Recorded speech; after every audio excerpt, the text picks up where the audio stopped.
Hi everybody. In this video, we're going to start diving into how to deal with the interior of this box as well to make sure that it's going to look also very functional in its detailed state. So let's just actually open this up. So because we actually added this as a kind of a pivot for us to work from, we can just kind of pull this up. So now in this case, we can actually go to about 95 to looks like about 100 degrees. I'm keeping snaps on so that I can always kind of bring this back to its original position and not run into any problems.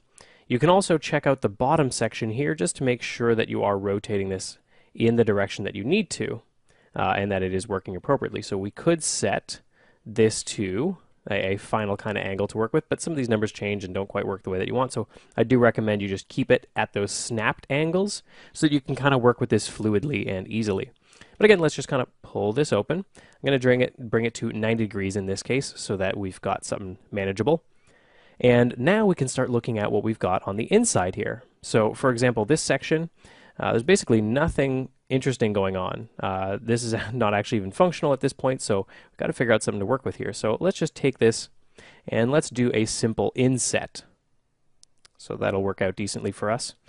And we do want to also add in that little bit of a cut here because this piece should be going into it in a reasonable way. So we do want to make sure that this section looks appropriate for that. So let's do a bit of an extrude in this case, because when you extrude on an edge, you create these larger surfaces here. And this is all matching up with this pretty decently. I don't think there's any real problem there. We can look at the front and just make sure that these angles are all correct. That looks even the whole way through. Let's go into perspective mode. Let's make sure that that is the case. And that does look good. So I'm going to bring this down. I'm just going to actually kind of snap this into that section there. I'm going to select all of these, and then I'm going to just weld them all together. So we'll just go with a, well, let's bring it over here. Let's go with a weld selected. So that's usually on a very small threshold, so you can just basically assume that it's going to connect it all together because we've snapped them. So that works out decently. Now we could do whatever we want with this as well. You could bring this up, snap this towards this position. Now it looks like we're getting some like broken edges here, but if you just move this slightly, it'll be fine. So that works okay, but let's just take this whole section and just extrude it in a little bit, and we could flatten it out as well. Because there's no reason that we kind of have to keep this section pushed in like that, but we could try some ideas where maybe we push this section in, see what that looks like. If there's any kind of geometry you don't want in this, it's perfectly fine, just delete it. And we can reconnect this up differently. So for example, this section here, let's just pull this over and let's target weld right here. Target weld that to this point and this point to here. And then we can just select borders and cap that off on the inside. So again, it's worth trying out some of these designs. Again, I could actually just select all of my vertices as well and go into a weld. Since it's such a low threshold, you can see only one vertex has been collapsed together, which happens to be this one. Just kind of keeps things a little bit cleaner. So you could push that in over here, or we could start to grab these sections and bring this down entirely.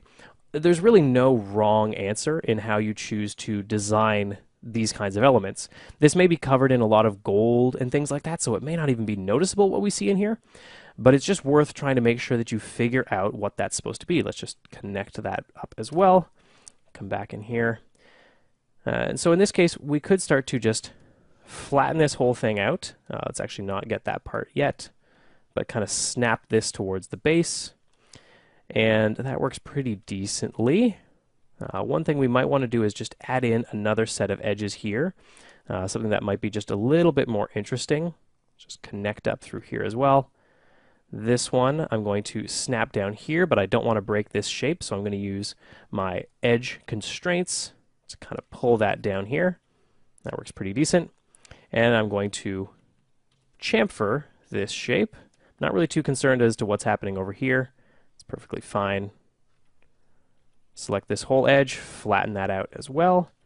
Flatten this out as well. The reason that I'm creating this is so that I can extrude this in, not along constraints, just kind of pull this in towards the center.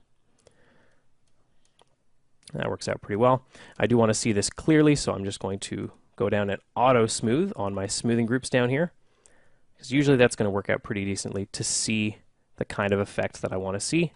If any of these edges are popping out too much, that's perfectly fine. Just kind of push that back in so that it looks nice and clean. You can look at it from the front to get a sense of where those edges are actually going and if they're lining up where they're supposed to. You can just kind of snap that stuff back together. Same with this as well. There we go. And any of these pieces that aren't quite in alignment, we just want to make sure that they are, so that everything will look nice and clean. That's pretty decent for now. In the end, most of this stuff's going to be seen from far away, so it's not too big of a deal if those things don't line up quite perfectly. But I do like the idea of there being a tapered section inside. That just gives us a few more shapes to work with and reads well from a distance. Without that information, you just got a little bit less to work with, and you can't really draw too much attention to it. We could get rid of that information in there and see what that looks like. Again, it's always good to just try things out. So if you wanted a bigger space for large objects to go into, you'd work with that. It's good to talk to your game designers or game directors to try to figure out what it is that's supposed to go into these kinds of objects, so you can figure out what kind of space you actually have to work with. Or again, just talk to the concept artist. Sometimes they can just quickly put together a concept that you can work with, and that helps a lot as well when trying to design these things. Because at the end of the day, it basically does become your job to make sure that these things look good and look interesting. It's not necessarily just a concept artist's job to always figure out all of the functional parts of these things, as much as just provide a real good foundation for you to work off of. So that works pretty decent. And again, let's just toss down that symmetry modifier so that the other side of this works nice and clean. So that's pretty nice. Now this top section here is what we can look at in our next video.